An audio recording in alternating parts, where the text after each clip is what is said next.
Boxing day টেস্টের তৃতীয় দিন প্রথম সেশনেই 2 উইকেট হারায় ভারত। শুরুর দিকে দুর্দান্ত ব্যাটিং ঋষভ পন্থ ও রবীন্দ্র জাদেজার, কিন্তু ঋষভ পন্থ অপ্রয়োজনীয় শটে উইকেট ছুড়ে দিয়ে আসেন। ক্রিজে প্রবেশ নীতিশ কুমার রেড্ডির। দেখুন বিস্তারিত। ভারতীয় ক্রিকেটে নতুন তারার জন্ম, এমনটা বলাই যায়। 8 ইনিংস সেঞ্চুরি, অস্ট্রেলিয়ার শিবিরে চূড়ান্ত হতাশার পরিস্থিতি তৈরি করলেন নীতিশ কুমার রেড্ডি। প্রথম টেস্ট সিরিজ, প্রথম অস্ট্রেলিয়ার সফর। ভারত এ দলের হয়ে পারফর্ম করতে পারেননি। টিম ম্যানেজমেন্ট ভরসা দেখিয়েছিল ভারতেই টেস্ট অভিষেক, অথচ কার্যকরী ইনিংস খেলে এসেছেন।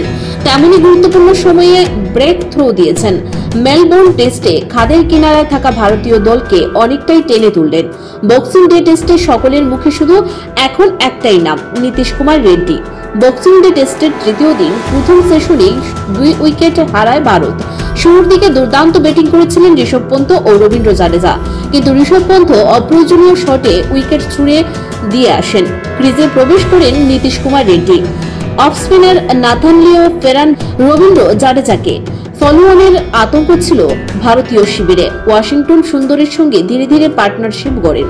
ওয়াশিংটন গত অস্ট্রেলিয়া সফরেও ছিলেন, একদিক থেকে ইনিংস অ্যাঙ্কর গড়েন, উল্টো দিকে পরিণত মানসিকতার ব্যাটিং তরুণ অলরাউন্ডার। ক্যারিয়ারের প্রথম টেস্ট সিরিজ মেলবোর্নে হাফ সেঞ্চুরি পূর্ণ করে পুষ্পা সেলিব্রেশনে অজিতের বার্তা দিয়েছিলেন, আউট হওয়ার আগে ঝুঁকবেন না। অনেক সময় তরুণ ক্রিকেটারদের মধ্যে দেখা যায় ব্যক্তিগত একটা মাইলস্টোন ছুঁয়ে ফেললেই আত্মতুষ্টি ভর করে। নীতিশ উল্টো ধাঁচের ইনিংস এগিয়ে নিয়ে যাওয়ার মন দেন। 85 রানে পৌঁছতেই সেঞ্চুরির প্রত্যাশা শুরু, কিন্তু হঠাৎই মন্দ আলোয় খেলা থামাতে হয়। বৃষ্টি নামে অস্বস্তি বাড়তে থাকে। দীর্ঘ বিরতির পর খেলা শুরু হতেই রিফোকাস।